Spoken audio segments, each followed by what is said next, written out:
آواز آ رہی ہے؟ آ رہی ہے جی۔ السلام علیکم، کیسے ہیں آپ؟ وعلیکم السلام، اللہ کا احسان ہے جناب۔ اچھا، میں معین بات کر رہا ہوں اسلام آباد سے، پاکستان سے۔ جی، اور بیسیکلی میرا ایک کوسچن ہے، میں کافی زیادہ ریسرچ کر رہا تھا اس پہ، یہ آج کل کافی زیادہ ٹرینڈنگ میں ہے انٹرنیٹ پر۔ کیا چیز؟ تو یہ حلال حرام کے بارے میں ہے تھوڑا سا۔ تو اہل سنت کے جو لوگ تو ہیں وہ کافی ان ایڈوکیٹڈ ہیں، تو وہ تو آنسر ہی نہیں کرتے بالکل۔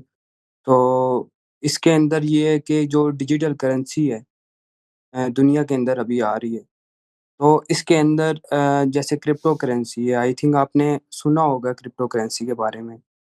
تو اس کے اندر حلال حرام کی کیا جرہ ہے؟ اور ہمیں نہیں لگتا کہ کوئی چیز ایسی چیز اس میں لگے کہ یہ حرام ہے، ٹھیک ہے نا؟ قرآن کا حکم ہے احل اللہ البیع وحرم الربا، خرید و فروش جو ہے، خرید و فروخت یہ جائز ہے۔ اگر آپ کوئی چیز خریدتے ہیں جس کی ویلیو اس کے مقابلے میں پیسے دیتے ہیں، وہ آپ کو ایک چیز دے دیتا ہے جس کی ویلیو ہے، وہ خریدنا اس کا اور فروخت کرنا جائے، اتنا مجھے آتا ہے۔ اس سے زیادہ میں نے کرپٹو کرنسی ڈیل نہیں کیا ہے، مجھے نہیں معلوم، ٹھیک ہے نا؟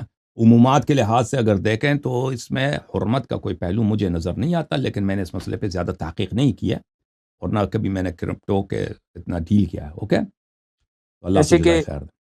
ٹھیک ہے، اچھا، اس میں یہ جو فوریکس کرنسی ہے جیسے ڈالر ہو گیا، مجھے نہیں معلوم وہ کیا ہم چیز ہے بھائی، میں نے کبھی ڈیل نہیں کیا۔ ایسے شخص سے پوچھیں آپ جس کو پتہ ہے کہ وہ کیا چیز ہے۔ میں نے دیکھا ہے، میں نے نام سنا ہے صرف، میں نے دیکھا نہیں۔ اوکے، ٹھیک ہے، ٹھیک ہے۔ اوکے، تھینک یو سر، اللہ آپ کو جزائے خیر۔